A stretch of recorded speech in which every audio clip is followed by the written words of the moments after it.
En Perú, esto es lo que está pasando ahora.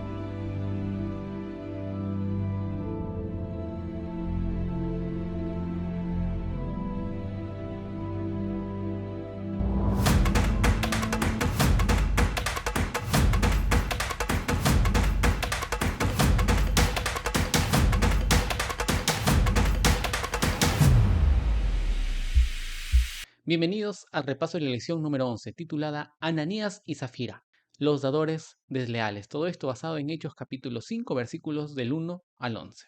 Y te acabo de mostrar estas imágenes de lo que está pasando en parte del Perú, tanto en el norte como en el centro, en este caso la capital, que es Lima, Perú, que están ocurriendo estos desastres a causa de las lluvias. Esta zona costera del Perú pues no está preparado para recibir tanta lluvia, por ende la gente está pasándola mal. Así que pedirte que ores por todas esas personas que ahora le están pasando muy mal. Yo sé que en otras partes del mundo también están pasando por situaciones complicadas. Hay tantas hambres, pestes, desastres y entonces ahí como hermanos, en lo que podamos ayudar, ayudemos y que nuestras oraciones siempre se refieran para estas personas que están pasando por momentos difíciles. Dicho esto, pues vamos a ir a la lección y parte de la lección quisiera contarte la historia de un pastor que estaba con su esposa, los cuales llegan a una ciudad, alquilan un, alquilan un cuarto en un hotel. Era ya viernes de noche, así que era sábado. Entonces de repente prenden el televisor para ver algún documental, pero en eso el pastor recuerda que habían hecho una promesa como pareja de no frecuentar o no ver programas de televisión en el día sábado. Y a su vez estaba diciendo, pero ¿qué estoy haciendo? Si había hecho un pacto con el Señor, habíamos prometido hasta el Señor como estar viendo documental hoy en sábado, más allá de que sea bueno este documental o no. Así que en ese instante apagó la TV y este hecho fue un detonante para que más adelante, frente a otras circunstancias o frente a decisiones que debería tomar y que tenían mayor peso, él se mantenga al lado de su esposa fieles. ¿Y por qué te cuento esto? Porque tiene mucha relación con la historia de Ananías y Zafira. Y a su vez, decirte que esta lección la hemos dividido en tres partes. La primera parte lleva por título lo siguiente: un robo organizado. Y antes de ir al robo como tal, pues lo que estaba sucediendo en Jerusalén era lo siguiente. Y pues con tal, y según la lección, para este punto, mientras que antes se llevaba todos los diezmos y ofrendas al templo y los levitas eran quienes administraban, en este caso, quienes se convertirían en los nuevos administradores de los fondos serían los apóstoles y por ende la iglesia serían encargados de administrar todos los bienes, que inclusive un levita José, según Hechos capítulo 4 versículo 36, sería quien llevó a los apóstoles todo lo que él había vendido. Y así otras personas o muchas personas hicieron para que el Evangelio o el cristianismo se propague a toda la faz de la tierra. Dicho esto, impresionados por semejantes maravillas y milagros que ocurría alrededor de ellos, estoy hablando en función de Ananías y Zafira, ellos también decidieron vender sus terrenos, vender sus posesiones y llevarlos a los pies de los apóstoles. Y capaz en primera instancia ellos habían sido impresionados simplemente y solamente por emoción ellos pactaron con Dios y dijeron, yo llevo todo a los pies de los apóstoles. No sabiendo que mientras pasaba el tiempo y mientras vendían y todo eso y una vez que tuvieron el dinero en sus manos, de repente ellos empezaron a pensar y decir, ¿y ahora qué será de nosotros? Con ese dinero podría hacer esto. ¿Por qué tendría que dar todo? Si, ¿por qué no mejor damos o nos quedamos con un poquito y hacemos esto y lo otro? Esto pensaron Ananías y Zafira y entonces lo que nosotros ya conocemos, Ananías fue primero ante los apóstoles y dijo, esto es lo que hemos vendido, aquí está. Y entonces Pedro dice, pero ¿qué has hecho? ¿Por qué has tramado eso en tu corazón? Y al instante pues cayó él muerto. Más tarde vino su esposa, Zafira. Les preguntaron si habían vendido en tanto, entonces ella dijo que sí, y Pedro una vez más, ¿no? ¿Por qué has quedado o has acordado con tu esposo en decir que han vendido de tanta cantidad? Mejor no hubieran dado en sí, mejor no hubieran prometido en dar. Y aquí está el detalle, que ellos habían prometido. Y juntos ellos habían confabulado para engañar a la gente, pensando que Dios no estaría ahí presente. Y es curioso, ¿no? A veces pensamos o creemos que podemos engañar a la gente. Y es cierto, podemos engañar. Pero si hay alguien a quien no podemos engañar, es a Dios. El punto número 2 lleva por título temor de muerte.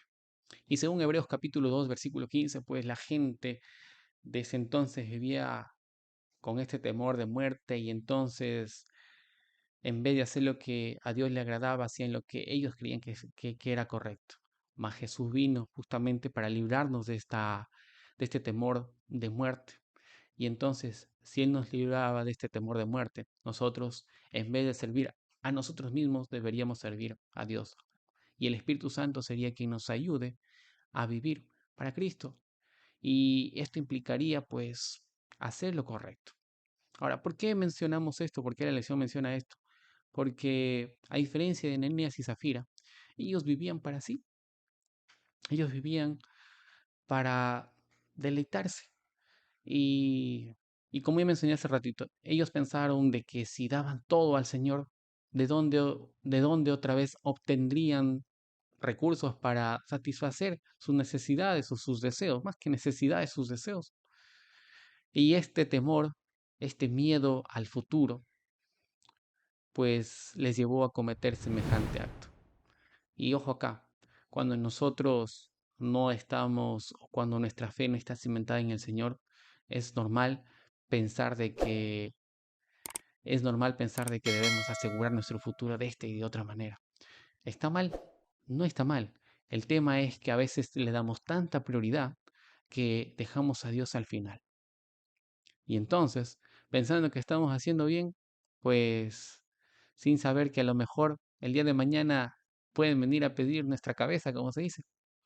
¿Y de qué sirvió guardar esto y lo otro si al final nada llevamos a la tumba? Esto es lo que pasó con Ananías y Zafira. Esto es lo que pasó con Ananías y Zafira. Y este hecho tuvo sus repercusiones porque la gente que estuvo ahí y vio lo que ocurrió con Ananías y Zafira, cómo es que quedaron muertos al instante, las personas entendieron de que Dios es un Dios que ama, es un Dios que está ahí dispuesto a ayudar, pero que también es un Dios justo. Y el evangelio, el cristianismo que estaba naciendo, renaciendo, estaba recién brotando, estaba recién creciendo, no podía ser manchado por, por el amor al dinero y una espiritualidad pretenciosa. Porque lo que Ananías y Zafira estaban haciendo era justamente eso. Estaban mostrando una espiritualidad pretenciosa, diciendo, uy, mira, yo doy tanto, yo doy esto, yo soy una persona buena, yo soy un buen ciudadano, mira lo que doy, yo soy alguien que apoya a Cristo, mira, yo he dado todo, ¿no? Y la gente hubiese podido, inclusive, ¿no? Uy, mira cómo Ananías y Zafira dieron todo, ¿no? Y dieron todo, no sabiendo que en el fondo Ananías y Zafira no están siendo sinceros con ellos. Entonces, de paso, ¿no? Esto enseñó a la iglesia de que si tú hacías un pacto con Dios, si tú tenías que dar algo a Dios, tenías que hacerlo como tal. Tú no podías mostrar una falsa espiritualidad. El amor al dinero no podía ser el motor de hacer las cosas, sino el amor a Dios y una espiritualidad o una persona debía ser transparente con los demás y con el Señor. Dicho esto, pasamos al punto número 3. Y el punto número 3 habla sobre un Dios predecible. Y entonces acá vienen las preguntas que muchos se hacen. ¿Será que Dios fue un Dios malo al condenarlos o al permitir que Ananías y Zafira murieran? ¿Será que Dios es un Dios impredecible que un día se levanta de buenas y entonces bendice a unos y a otros no? Pues la lección y la Biblia es un claro ejemplo de que no. Dios es un Dios muy predecible. ¿En qué sentido? En el sentido de que cuando uno peca, eh, cuando una persona hace mal, lo que usualmente debería pasar es que muera por su pecado. Pero Dios es un Dios tan predecible que ha dado a su Hijo unigénito para que muera por ti y tú al acercarte a Él en oración y pidas perdón, Él te perdona. Claro, no estoy diciendo que abusemos de su gracia y no es que nosotros debemos abusar de su gracia, pero en este sentido, Dios es así, es un Dios lleno de amor, un Dios que nos da una y otra oportunidad. Dios es un Dios que espera que vayamos a Él y por medio de Jesús nos presentemos ante Él y pidamos perdón por nuestros pecados y así nosotros vamos a ser salvos.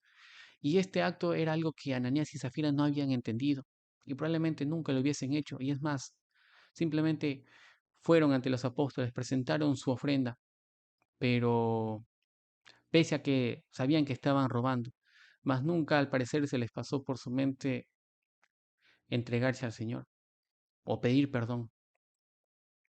Y esto a nosotros debe enseñarnos de que debemos estar bien con Jesús. Y también esta lección de Ananías y Zafira nos enseña de que los pactos que nosotros hacemos con el Señor, muy aparte de los diezmos que le pertenece al Señor, el diezmo de nuestra ganancia le pertenece al Señor, muy aparte de nuestras ofrendas, que obviamente también puede ser un pacto. Y si por ahí tenemos un pacto más, nosotros debemos cumplir. Y yo en esta semana estuve pensando en algunos pactos que hice, los cuales recuerdo uno específicamente que hasta el momento no lo he estado cumpliendo.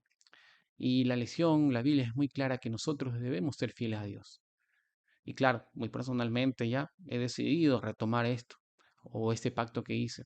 Y yo no sé qué pactos habrás hecho tú, pero si has hecho algún pacto, pues, y tienes que retomarlo, retómalo. Y ora al Señor, pide perdón, arrepiéntete. Dios quiere eso, Dios quiere que nosotros en estas cosas pequeñas a veces, que cualquiera podría decir, pero ¿y cómo no vas a ser fiel en eso? Así como el pastor, ¿no? ¿Por qué te preocupas tanto capaz no por ver un programa de TV o no? Que es un día, ¿no? Pero a veces esos pequeños detalles, esas pequeñas decisiones nos ayudan para que más adelante cuando estemos frente a momentos o a circunstancias complejas, aún así decidamos ser fieles a Dios. Y como jóvenes, pues nos va a tocar pasar por muchos momentos complicados en el trabajo, en la universidad, frente a un desastre natural, frente a una chica capaz que no sea de tu fe. Entonces, frente a las tantas circunstancias que nosotros como jóvenes vamos a vivir, ahora en las cosas pequeñas debemos aprender a ser fieles. Mis apreciados amigos, que Dios nos pueda bendecir, renueva tus pactos con Jesús y dile, Señor, aquí estoy, con muchas cosas capaz negativas, pero que quiero que tú las transformes y de esa manera poder servirte y que esa decisión de servir sea una constante en tu vida, en mi vida, en nuestras vidas. Un fuerte abrazo y un saludo por el Día Mundial de los Jóvenes Adventistas. Bendiciones.